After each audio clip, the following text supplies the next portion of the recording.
If you are a bachelor student thinking about, I would like to do my master's, I would like to do my PhD at some point. If you are a master student thinking about, I'm going to like to do my PhD. Or if you are someone who just got your PhD, or you're at the verge of finishing your PhD, and all of you all masters, bachelors, PhD students, you're thinking about studying at a great Harvard, keep watching this video. So before we begin, my name is Sylvie, and in 2014 I received the MEX Japanese Government Scholarship. In 2016 I was the third runner-up for the Mandela Washington Fellowship. In 2018 I received the Yalla Scholarship, and in 2021 I received the Clinton Global Initiative Fellowship. So in this entire video, if you have questions, put them in the comment section, and I am going to be bringing my expertise as somebody who has received tons of scholarships over the years to answer your questions. So if you have any, today I am bringing to you an amazing scholarship which is called the Harvard Academy Scholars Program.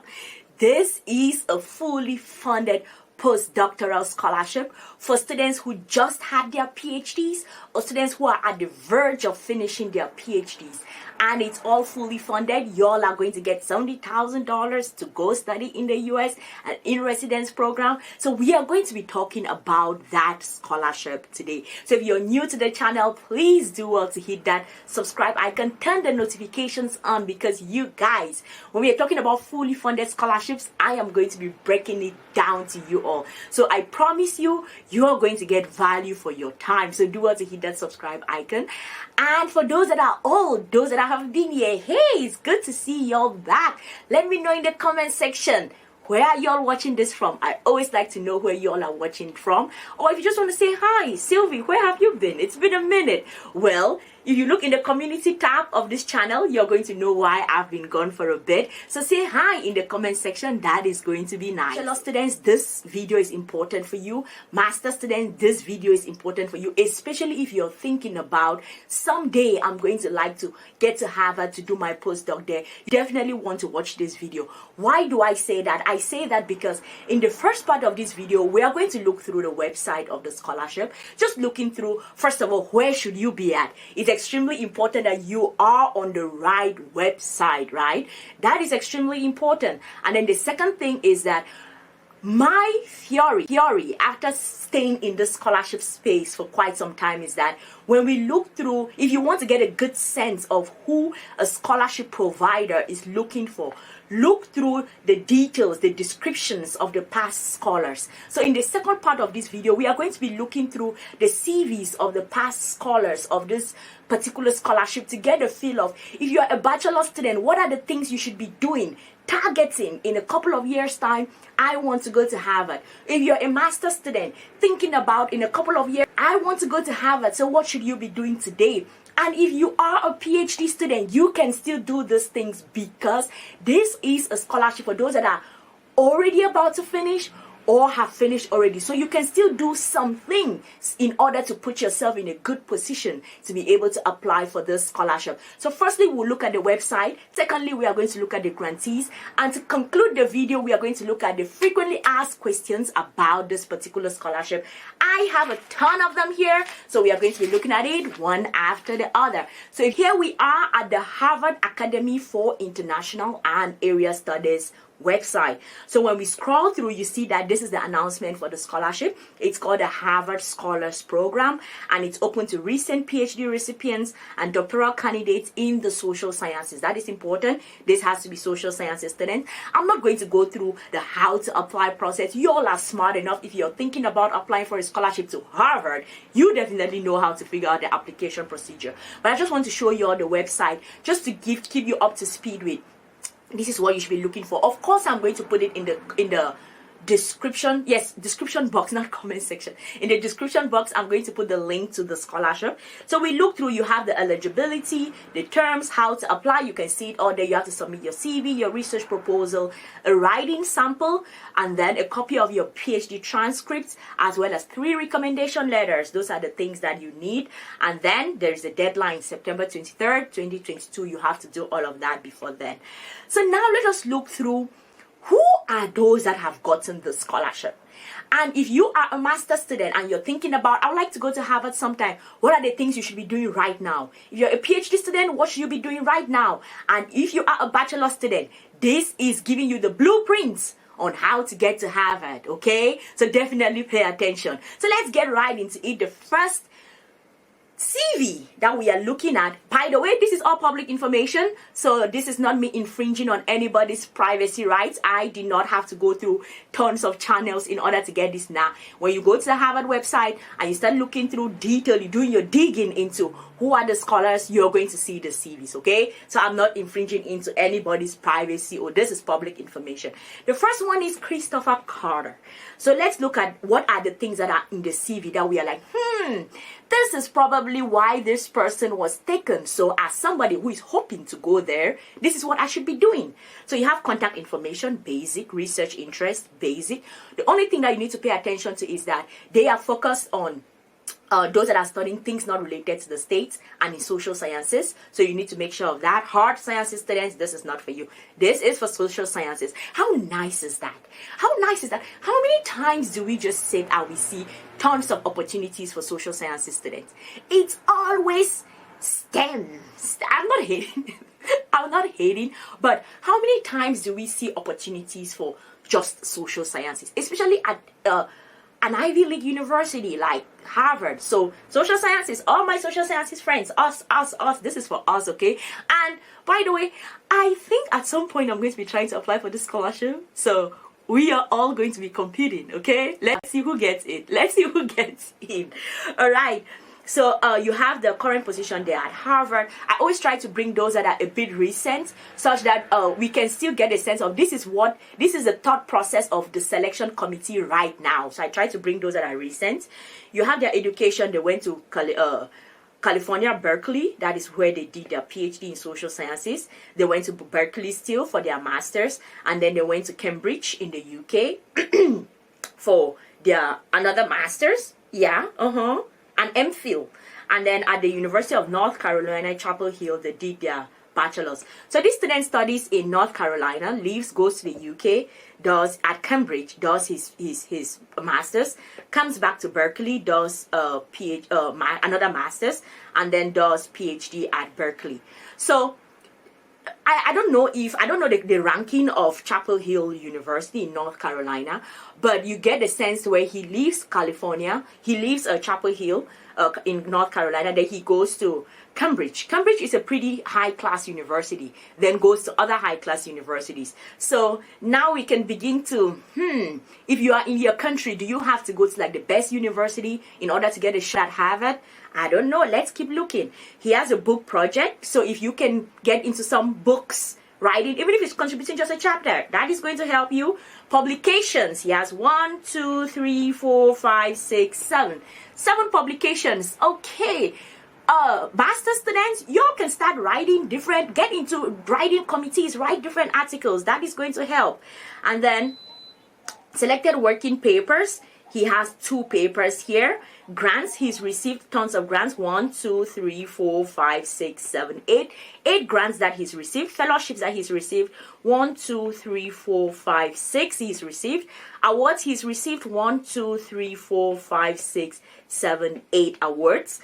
And then he was, oh, by the way, see, he the Phi Beta Kappa. I think this is like what do they call them? Sororities are for girls, and then the one for boys, what are they called? You see, this is what happens when a non-American makes a video about going to Harvard.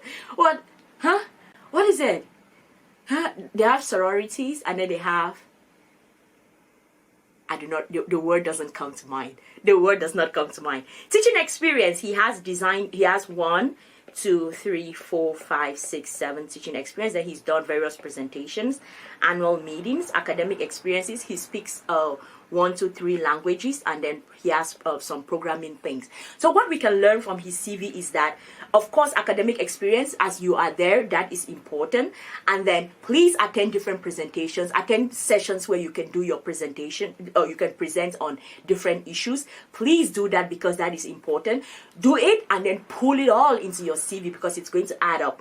He has some teaching experience. I know that sometimes we do not think about teaching or things that you should do. I taught a class when I was in my first year as a PhD student, I taught a class, but that is because the professor of the class was like, oh, by the way, your topic is interesting, and I think that come teach my students at undergraduate level. So if you don't have these opportunities, ask for them, and then fill them up on your CV, because that is going to add up. He has a lot of it. So please, if you have a chance to teach as much as possible. Awards, apply for all of them.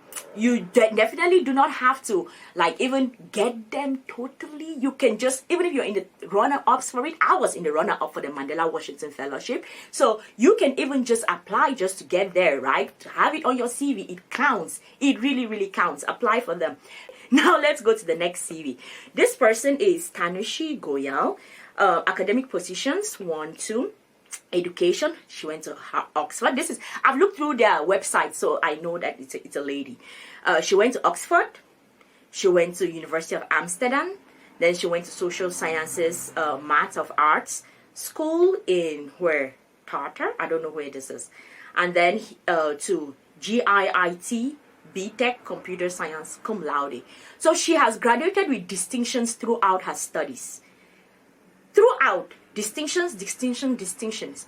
How are your studies looking like? Bachelor students who are planning to go to Harvard, where are those distinctions? Are you working for it? If you're not working for it, start working for it, because it counts. Master students, work for it. Let's see working papers. She has 1, 2, 3, 4, 5, 6, 7, 8. Okay, that's okay. Book manuscript. You see, this is the second Harvard grantee we are seeing with a book manuscript. Participate. Work in progress. She has some topics that she's working on it. Awards, she has a ton. Invited to talks. Oh, that counts. And the recent presentations. You see, that other person also had presentations. So we are now seeing similar things. Presentations there, presentations here. We also saw book manuscript there, book manuscript here. So you see book, constant. Teaching. She has just 2 teaching experiences, but you see that teaching comes up also. Professional service, work experience, languages. Wow, that's the end. So all her papers are working papers, revised and resubmitted. And then one is revised and resubmitted, revised and resubmitted, revised and resubmitted, under review. What does that tell us, you guys? That tells us that even for those that are already PhD students, you do not even have to have already published.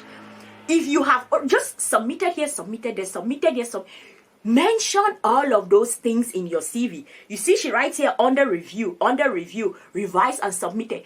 You put it all there. It doesn't matter how many. Do as many as possible. Put it under review, put it revised and submitted. Maybe you have just submitted, put it there. All is that you are in the process of doing something, right? So you all put it there. Don't get, even if you don't have all the publications in the world, don't get distracted. Don't get distracted. You can get into Harvard, you guys. Do not lose hope. You can get into Harvard.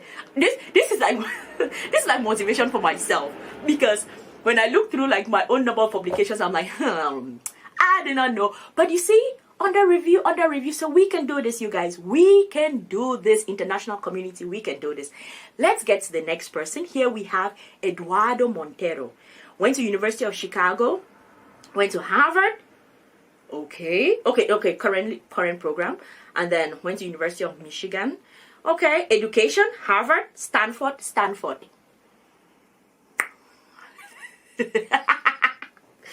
Harvard, Stanford. We cannot compete. We cannot compete. You go to Stanford, of course you can get to Harvard. Both of us, all of us, I don't know where you all are watching this from. We are probably from universities that we do not know the names. No one knows the names of our university. But guess what? The other 2 people, the last people, they gave us hope. Yeah, the first person went to Cambridge. All right. We are going to do this, international students. We are going to do this. Let's count his research papers. 1, 2, 3, 4, 5, 6. Research papers. 5 papers. Okay, let's see research in progress. 1, 2, 3, 4, 5. And then research synopsis for broader media. What does that mean? I have no idea.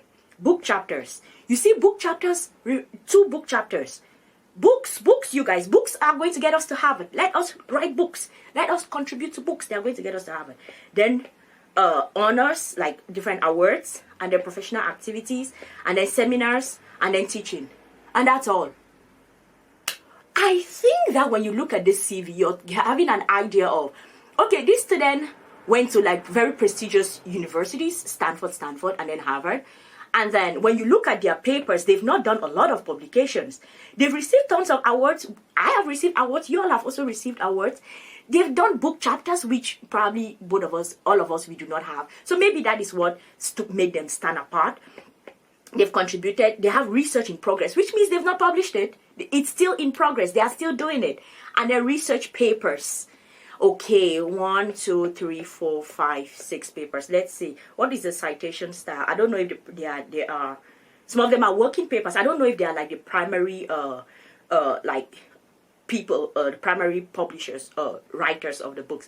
But what this tells us is that the university you go to matters. The university you go to matters because in terms of that CV, it's not like something that will blow us away apart from the fact that Harvard, Stanford, right? All right, let's look at the last CV. Let's look at it. This is Yang Zhu, employment, academy scholar, okay, education, Princeton, and then New York University. Does that give us hope? I don't know. Book projects too. All of them have book projects, you guys. I need to join some writing book in progress that the book has not yet come up. The book is nowhere, but you see that all of these scholars have books in progress. So if you are a student right now and you can join some writing committee, do it because that matters. Peer-reviewed publications. Okay, 1, 2, 3, 4, 5, 6. Okay, that's good. And then invited contributions, so not necessarily the main person. 1, and then working papers. 1, 2, 3, 4, 5, 6, 7. Okay, data. Okay, software, teaching just twice. Research field, things, external awards, internal awards, professional affiliations, and then research and public service, things they've done, and that's it. I think that when we are just looking through all of these 4 CVs, we see that participating in books, in book publication matters. Write something, even if it is not yet like published. Contribute to writing, like get with some people and write some papers because that matters. If you can get some teaching experience, teach whatever thing that you can teach, that matters. Attend academic conferences, that matters. And also, if you can participate in some kind of talks, do that because that matters. And all of those things can add up to help us to get into Harvard. So that is what we have learned from all of these CVs. Okay, so now we are going to look at, my papers are falling. Now we are going to look at the frequently asked questions about this Harvard Academic Scholars Program. You all are smart enough to figure out the application process. I'm not going to go into that. Who is eligible to apply for it? You have to be somebody who is currently either at the verge of finishing your PhD or you just finished your PhD within the last 2 years. That is who is eligible. What fields are eligible for this academic program? What you have to pay attention to is the fact that they are not covering everything. There are some fields, for example, Africa Studies, Anthropology, Asia Studies. They are focused on studies outside of the United States because they think that it's going to greatly contribute to what they are already doing in the United States. And some fields are not allowed. If you're studying something that your field is to the United States or Canada, you are not going to be accepted to the program.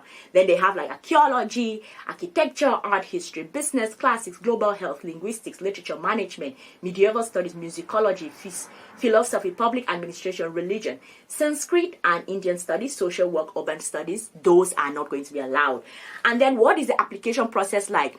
It is clear. We drop your CV, your research proposal, 2,000 words maximum, a writing sample. They actually provide something about how to do that writing sample, a copy of your PhD transcript, 3 letters of recommendations. Those matter. And then If you have any questions, there's a place where you can submit your questions. And then there's a question on, do you have any guidelines for writing the research proposal or the scholarly writing sample? They actually provide something on that website. The link is in the description box. Remember, go there. You're going to get like a writing sample on how to write it. It's called On the Art of Writing by Przeworski. People say African names are difficult. Is Przeworski. I cannot even pronounce it, and people say African names are difficult to pronounce. Alrighty, now let's get to the fun part where we are looking at what is the acceptance rate for this particular scholarship. How many people have gotten it so far? So we have here 2007. 246 people applied, 4 people were chosen. 301 people were applied, 4 were chosen. 346, 5 were chosen. 329, 4 were chosen. 344, 4 were chosen. 356, 5 were chosen. 514, 4 were chosen. 488, 5 were chosen. 581, 6 were chosen. This is 2018. 497 applied, 6 were chosen. In 2019, 585 were applied, 5 were chosen. And in 2021, 431 applied and 5 were chosen. We don't have a chance. We do not have a chance. Regardless of all of these things that I've told you all, look at these numbers. Look at these numbers. That is how many percent acceptance rate. My math teacher died in primary school, so I'm not going to try to do that math. But you can do that math for yourself. 405 people are chosen. What is the percentage of getting in? You can do that. And then there is a question about somebody who has been accepted and they are going to like to do extensive field work. Can they do it? Well, you have been accepted into Harvard. What other questions do you want to ask? Anywho, no, let me answer the question. They require you to do so many other things. So you need to actually be there in Boston. And then, can you postpone if you're taken? If you're taken into Harvard, why do you want to postpone? What do you want to be doing with your life? Rather than just go and accept your nomination to Harvard. Where do you want to be at? What is so important? This last question, I'm just like, anywho, you guys, I hope that y'all were able to learn a thing or two from this video. I hope that y'all got entertained because I've been doing videos about scholarships, but I also want to entertain you all. I want to blend knowledge with some entertainment and just to get a sense of, yeah, we are all academics trying to get these opportunities, but let's have fun in the process. Let's enjoy it. So yes, I hope you all learned a thing or two. If you're not subscribed to this channel, do well to subscribe. Drop a comment in the comment section. Do you have any questions? I told you, in 2014, I received the MEC scholarship. I received third runner-up for Mandela Washington. Yala Fellowship. I received CGI. You put your questions here. I will bring all my expertise and I'm going to answer your questions, okay? I'm going to see y'all in the next one. Cheers!